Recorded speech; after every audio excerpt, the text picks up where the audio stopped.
एक बच्ची की माँ नहीं थी। सौतेली माँ उस बच्ची से हर काम करवाती थी। 4 बजे भोर में वो बच्ची जाग कर स्कूल के समय तक हर काम करती थी। उसके बाद स्कूल जाती थी। सौतेली माँ अपने बच्चे को टिफिन देती थी, लेकिन उस बच्ची को टिफिन भी नहीं देती थी। लेकिन बच्ची को कोई एतराज नहीं था। पिता कभी महीने में कमा कर घर आता था। उस बच्ची की सौतेली माँ काफी मान जान करने लगती थी। पिता के जाने के बाद फिर वो वही कार्य करवाती थी।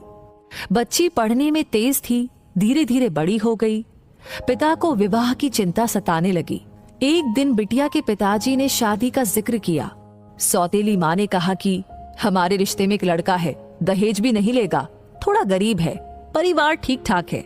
लड़की चूंकि पढ़ना चाह रही थी, लेकिन जबरदस्ती मंदिर में विवाह करके उसे उसके ससुराल भेज दिया गया। लड़की जब ससुराल गई तो उसने अपनी बदनसीब किस्मत सोचकर कुछ भी नहीं कहा। लेकिन लड़के ने कहा कि आप बुरा ना मानो तो एक बात कहूं। वो बोली कि आपके साथ जीवन भर रहना है, आप जो भी कहेंगे मैं मानूंगी।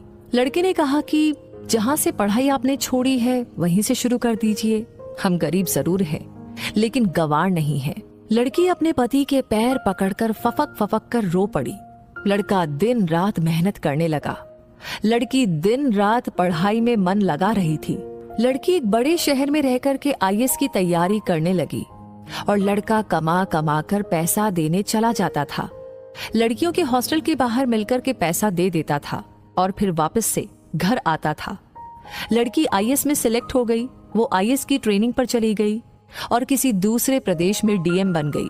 संयोग से लड़का पता लगाकर जब वहां पहुंचा तो लड़की की सारी व्यवस्था देख करके लड़का खुद शर्मिंदगी खाने लगा और उसने मन बना लिया कि मैं खुद इसकी जिंदगी से दूर हो जाऊंगा। लड़की की माँ की तबीयत खराब थी।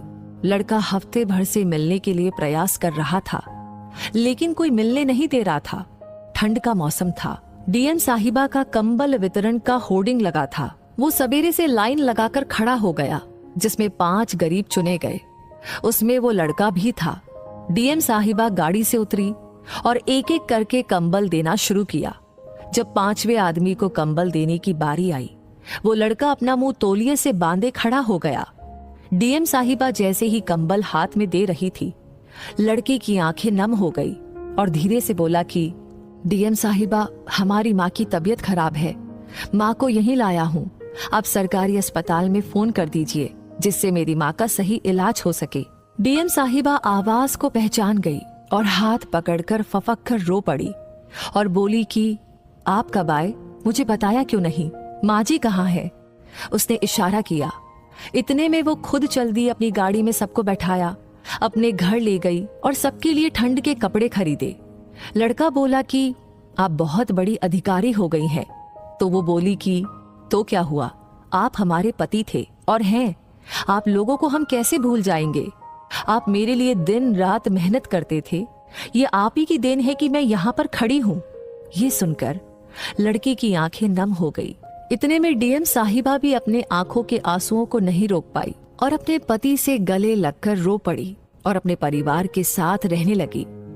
कहानी का तात्पर्य ये है कि बहू को भी पढ़ाकर डॉक्टर, इंजीनियर, एसडीएम, डीएम आदि आप बना सकते हैं।